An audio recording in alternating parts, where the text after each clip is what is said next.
اشرح لي صدري ويسر لي أمري واحلل عقدة من لساني يفقهوا قولي وبعد السلام عليكم ورحمة الله وبركاته. Beloved brothers and sisters in Islam, I greet you all with the best and most rewarding form of greetings. May the peace and blessings of Allah be unto you.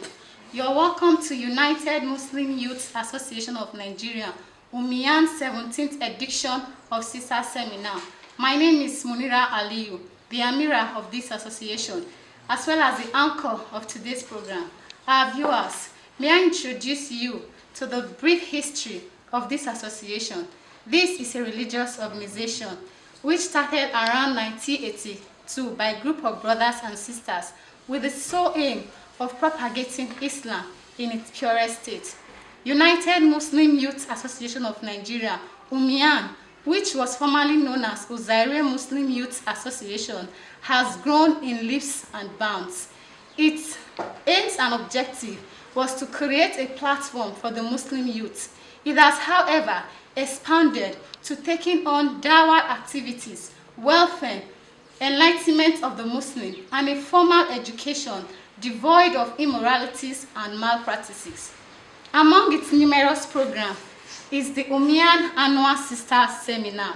This year's edition, being the 17th since inception, has taken a new dimension because of the ravaging COVID-19 pandemic, which has taken over the normal ways of doing things in the world.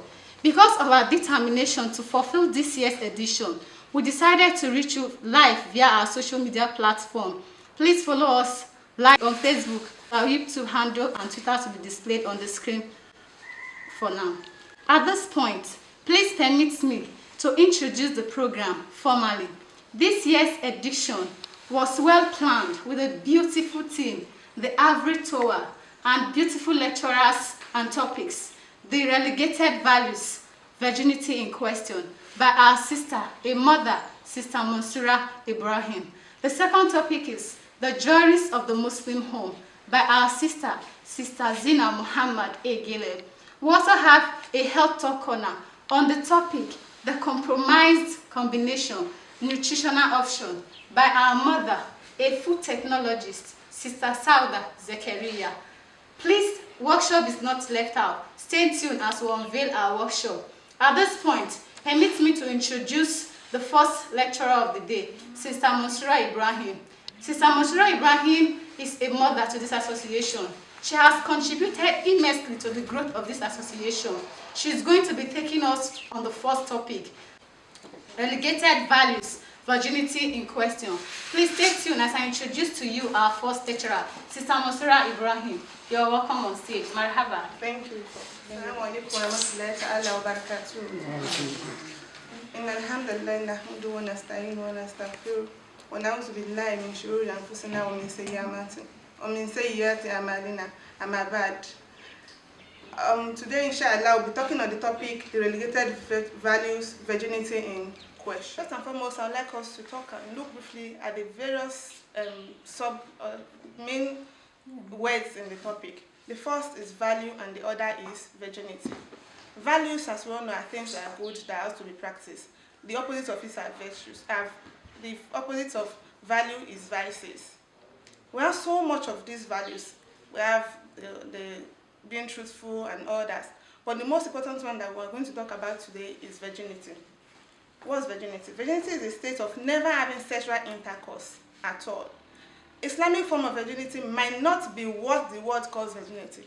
In the one sense, you might see persons that say they are virgins. They're only trying to tell you that they've never been penetrated by the opposite sex, or other forms of virginity. But in Islam, they exclude oral and anal sex.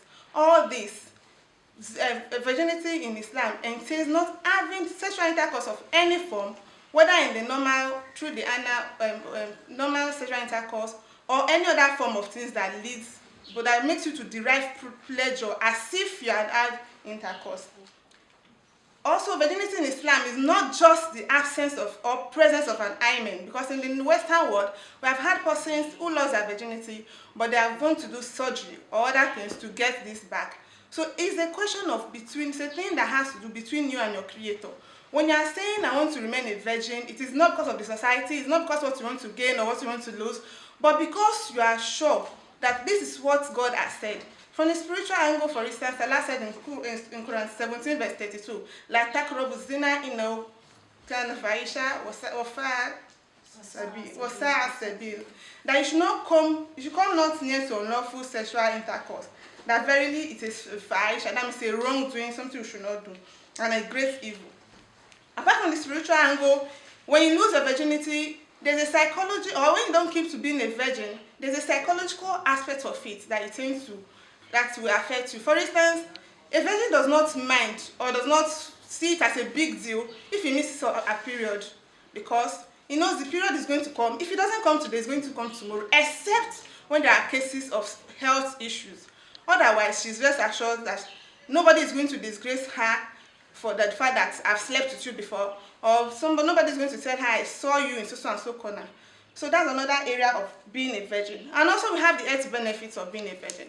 Being a virgin, for instance, you will be protected from all forms of STDs, that is sexually transmitted diseases. This includes the HIV, the gonorrhea, the syphilis. If, for instance, God forbid, any of such diseases like the HIV comes in, everybody will know where else to look out for and how to provide a solution for this thing. It will be easier, especially when it has to do with other forms of STDs, since you are not involved in sexual intercourse. Also, we have the social benefits. The social benefits of faith is that you are free to interact with anybody at any time. There are cases where people on their wedding days are being disgraced or embarrassed because they've met their ex coming into their wedding, or even in marriages. When such persons that have lost their virginity get married, they also tend to have this either under-satisfaction or over-satisfaction in their marriage, of which, if they still have contact with their ex, it might affect their marital life and they will not be successful. Let's now look at some of the reasons why some people get disvirgined. One is lack of spirituality.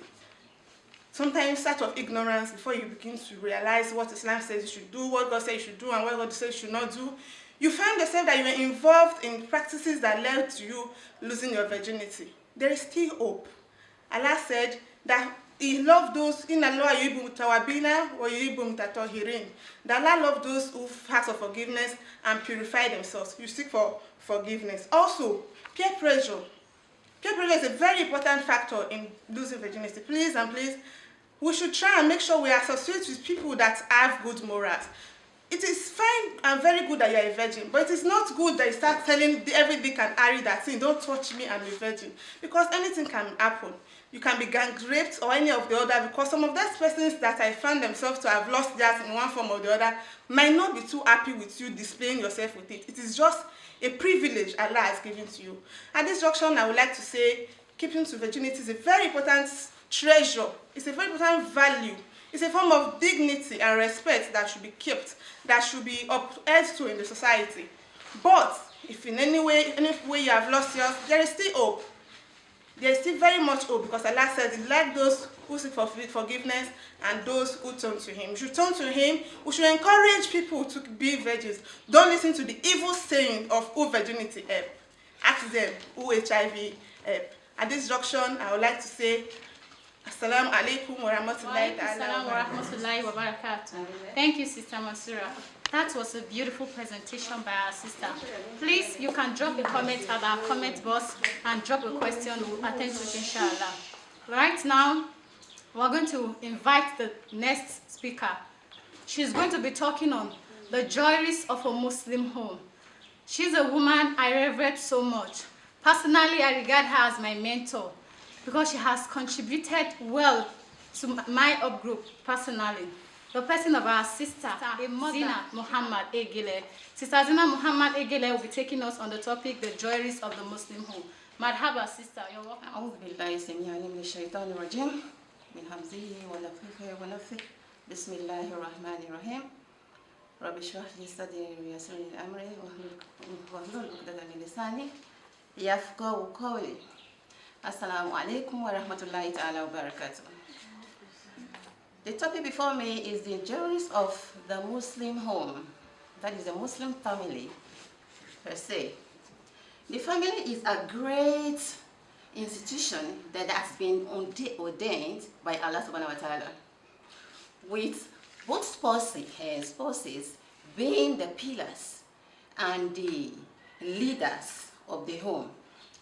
Now, unfortunately, in the era we live in, we have discovered, or it had been discovered, that people these days, spouses, go out to work while their children are left at home or by themselves, working, intermingling, and going about places they weren't supposed to be in the first place. Now, how do we go about handling this aspect of it? Because the consequences of doing such acts may be very, very dangerous at the end of it. The family unit is regarded as the cornerstone of a healthy and balanced society.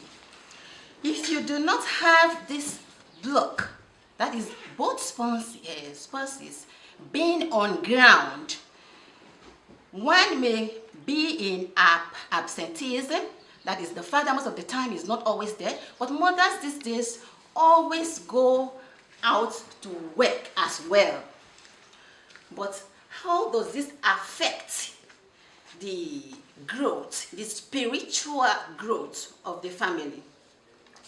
Now, the family, despite the pressure, these many pressures that it faces in the face of the storm, most of the time, families are able to go back again to reorganize and to give themselves that coat of protection, because you have to teach your children how to protect themselves outside there. But how do you go about doing this? How do you go about doing this?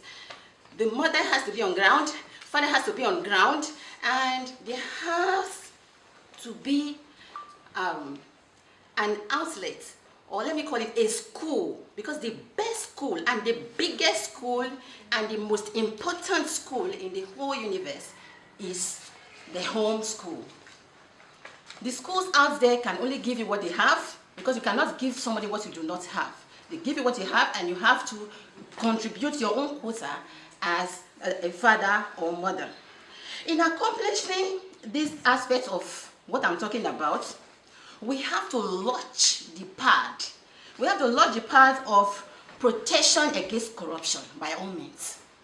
We have to launch the pad of the protection against corruption by all means with the following. First, do the best that you can as a parent. Please, do the best you can to weave, try to weave Islam into the hearts of your children.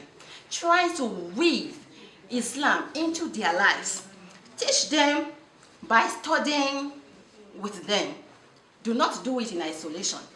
Try to be with them as they do the study. Together, you uplift the family to greater heights. Do not be a father that comes home, shouts here and there, thereby taking to different levels and heights the minds of the children. Now, let us look at this subject, looking at the Quran and the Hadith, because if a home must be successful, it has to be built on Quran and Hadith. Otherwise, you will fall and crash. You crash the ground.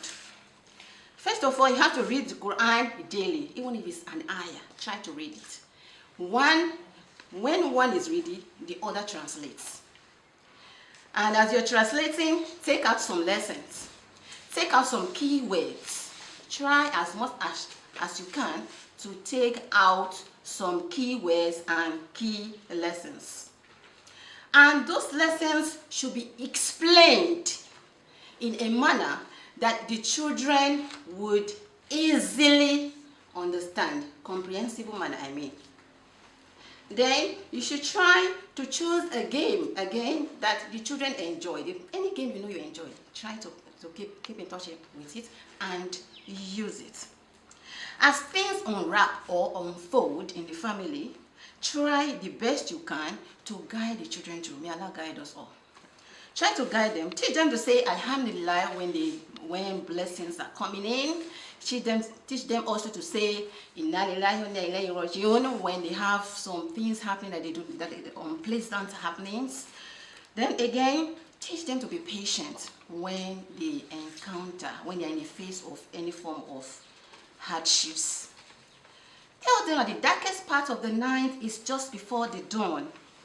Above all, imprint in them the habit of making dua, because a soulful Muslim is what? Is the dua. The sword of the Muslim is a dua. Pray some of your optional prayers at home. The Prophet ﷺ did say that do not make your houses like graveyards. Shaitan runs away from houses in which the chapter of Baqarah is recited. Teach them the act of charity giving. Try to imbibe in them or teach them etiquette, some etiquette of eating, drinking, entering the house, toilets, and others. And teach them also how to make the doors for entering such places. Every family, in this sense, it is a must. It is not make I go come. Every family must be on deck. All hands must be on deck. Both parties should come together to educating their children in Islamic way. May Allah subhanahu wa ta'ala guide us all. ربنا هب لنا من أزواجنا وذريتنا قرة أعين. Thank you. This is a much needed topic. Please try to work with what you can, because we're told when society is better, we should look at the parents, specifically the mother. And society is bad, we should also look at the parents as well as the mother. Please, our viewers, try to work with what you can work with. At this point, let me introduce the last speaker. The person I said earlier is a professional when it comes to this area. The person of Sister Sauda Zakaria. She's going to be talking on the health talk on the compromised combination, the nutritional value. Please pick a pen and write whatever she's going to say so that you don't miss anything. Welcome, Sister Zakaria Sauda. Thank you. Assalamu alaikum wa rahmatullahi wa barakatuh. Alhamdulillah, nahmaduhu wa nasta'inuhu wa nastaghfiruh wa na'udhu billahi min shururi anfusina wa min sayyiati a'malina.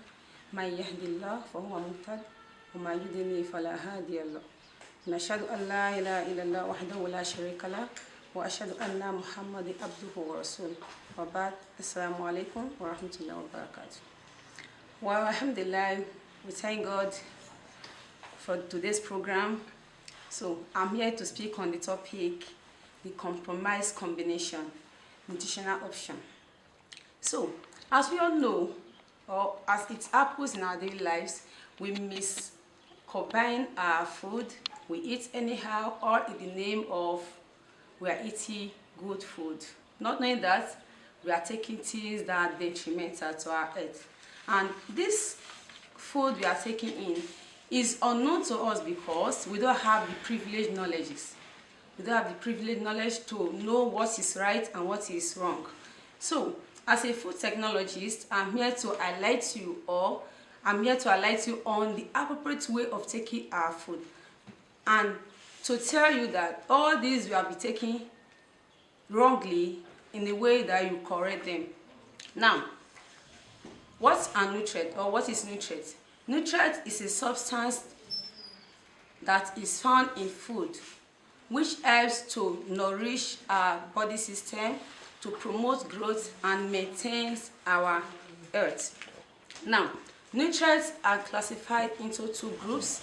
We have the micronutrients that comprise of carbohydrates, protein, and fat. And we have the micronutrients. Macro here means the one that is high in nutrients, while the micro is the one that is low in nutrients. Now, under the micronutrients, we have the carbohydrates, the protein, and the fat, while the micronutrients has the vitamins and minerals. Now, in our daily lives, in this, let me just take an instance. In this just concluded our Ramadan fast, during our iftar period, we just go to our fridge. You know, the fridge has been stocked with different fruits. We just go there, break everything out, slice, or in the name we want to gain the lost nutrient during the day. So we combine everything, both the ones that are high in acid and the ones that are low in acid and the neutral ones. We combine everything together.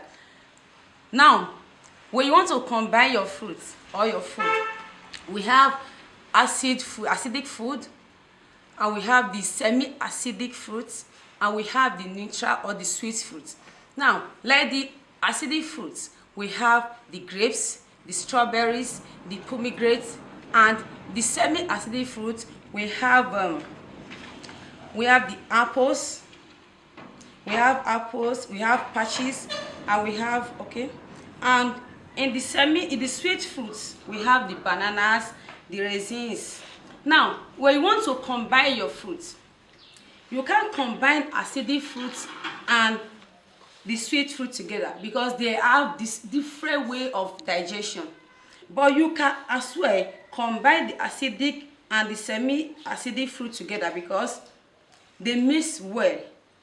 And now, when you mix, you should never, in a way, combine acidic fruit and sweet fruit because they can never digest together. Because studies have shown that the two can never, or they can increase your chances of acidosis and headache. Like you combine your guava and your bananas together. I know people are out there doing this. When you combine your banana and your guavas together, banana is a sweet fruit, while the guava is semi-acidic fruit. When you combine them, you are taking yourself, you are prone to different things. At the end of the day, you see that after taking this, you start having some side effects. Oh, not to you that it is what you are just taking in that is resulting to this. And again, when you want to take your fruits, you don't take fruits and vegetables together. Fruits and vegetables, they are two different things.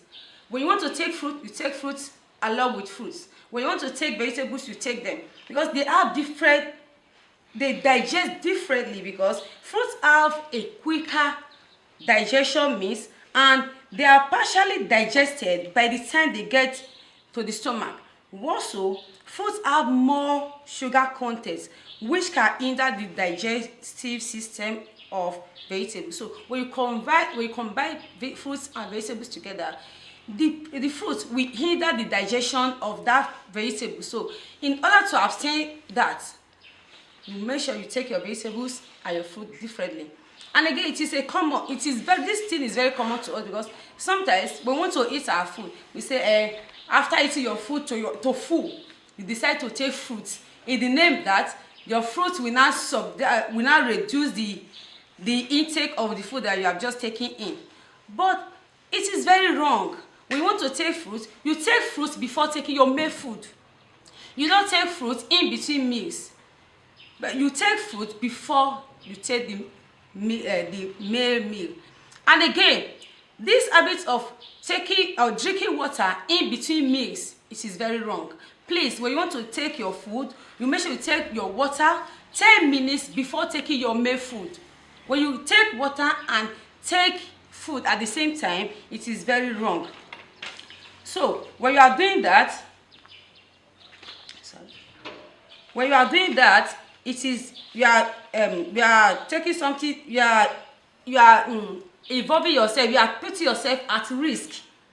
So you don't take water alongside with your food, because the food or the juice, the water or the fruit the fruit juice you are taking in is the most toxic to food combination, because water digests your stomach acid and reduces their effectiveness in breaking down the proteins you are just taking in. So when you take water in between meals, it will hinder the digestive the breaking down of the food that you have just taken in. So when you want to take your food, you make sure you take your water 10 minutes before you take your food, or 10 minutes after taking your main food. So, and again, this thing again is very common. Taking cereals with milk and orange juice.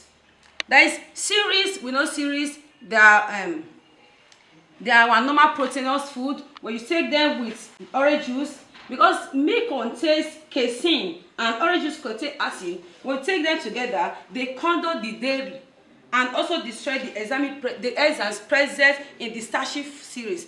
To avoid this, take fruit juice at least an hour before and after series. So, the last but not the least, bananas and milk. Banana is a fruit, and taking it alongside with milk, it is a very dangerous combination as it sits heavy in your stomach. And when you at times we can't resist all these things, but when you try to, we just have to try and avoid them. But if you cannot resist a milkshake that is the combination of banana and milk together, what you do to it is you add a pinch of nutmeg to that mixture. You add a pinch of nutmeg or a cinnamon to stimulate your digestive system. In doing that, you can take it now, but it will no longer slow down any digestive process in your body system again.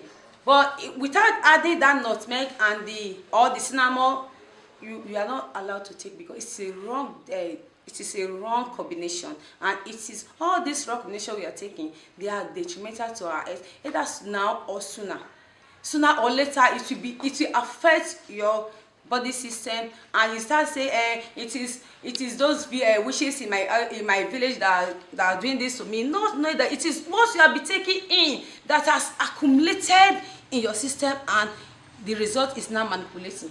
So with all this I've said, I believe we are going to reconsider all the things we have been taking and readdress them.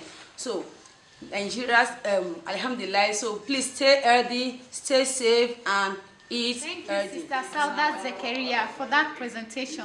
We were told to keep a healthy body.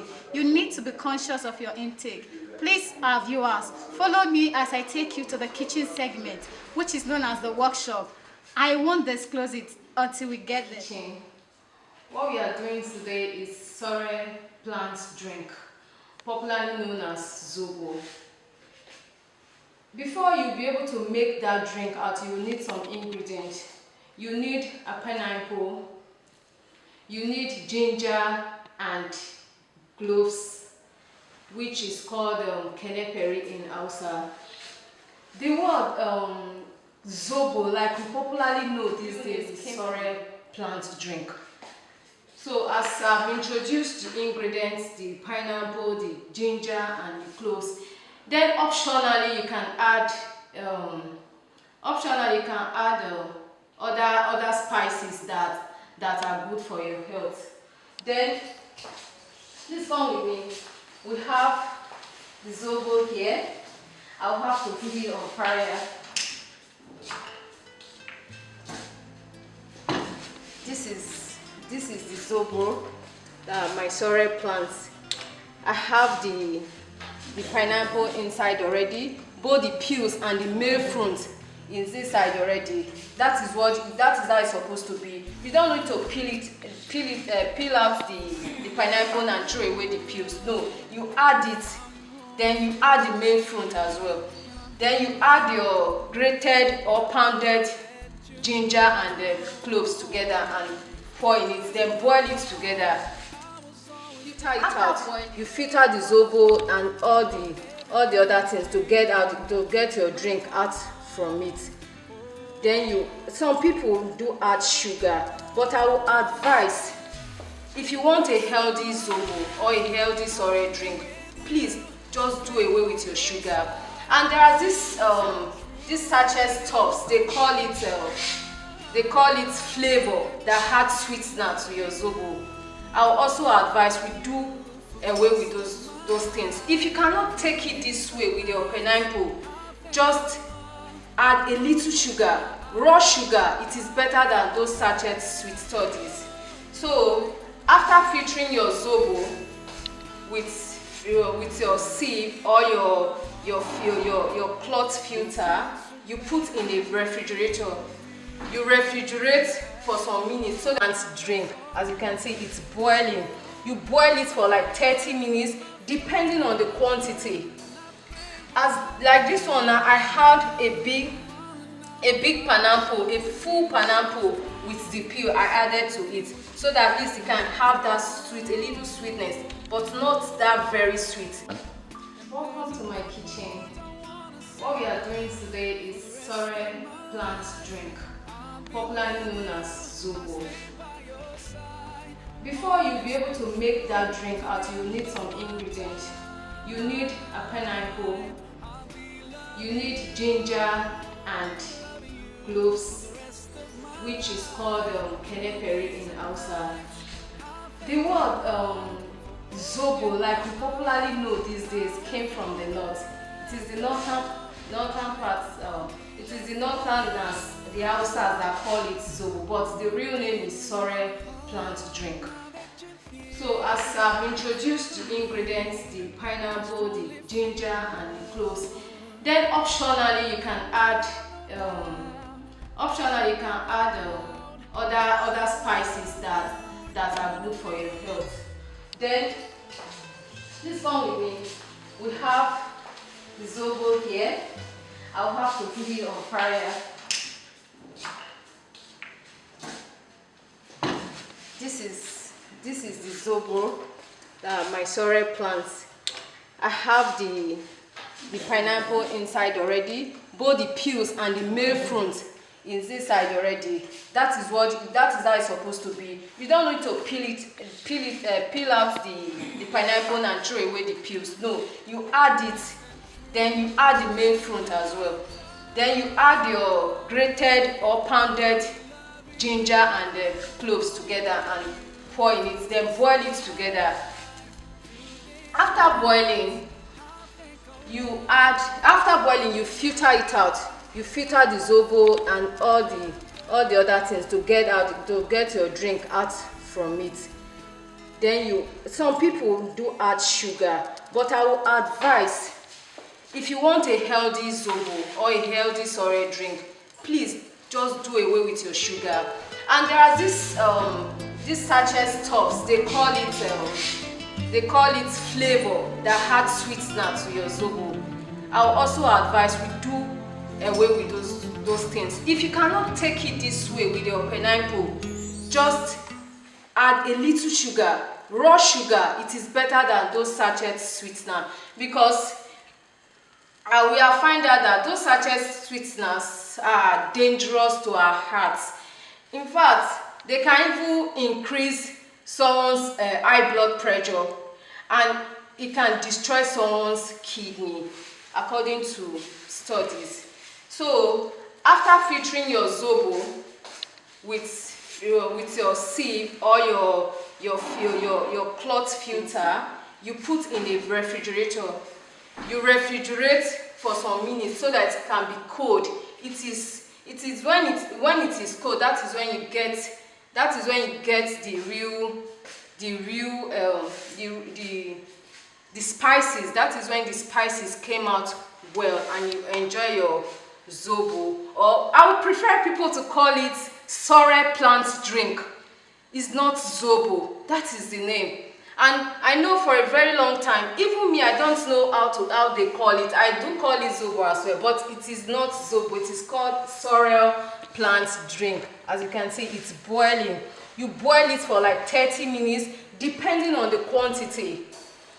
As like this one now, I had a big pineapple, a full pineapple with the peel I added to it, so that at least you can have that sweet, a little sweetness, but not that very sweet.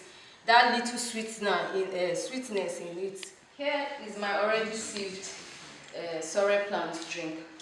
So I'll take some pulp to serve it out.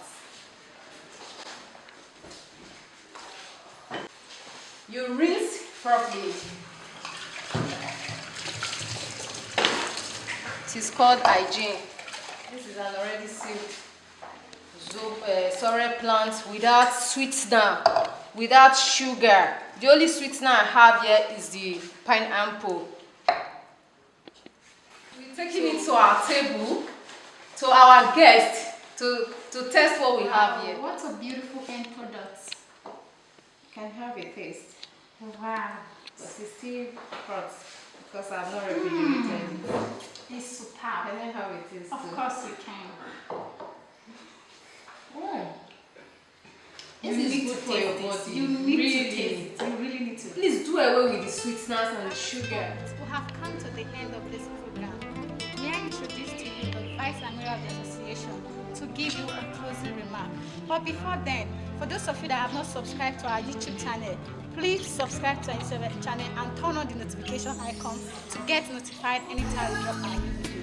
Thank you. When my heart cannot reach the Father in my prayers, may Allah accept our fasting, our prayers, and our honor. On behalf of myself and the entire member of Uzari Muslim Youth Association, kindly accept our compliment and the best regard of this season of Eid al-Fitr. May Allah preserve our lives to witness many more seasons in years to come. Eid al-Mubarak.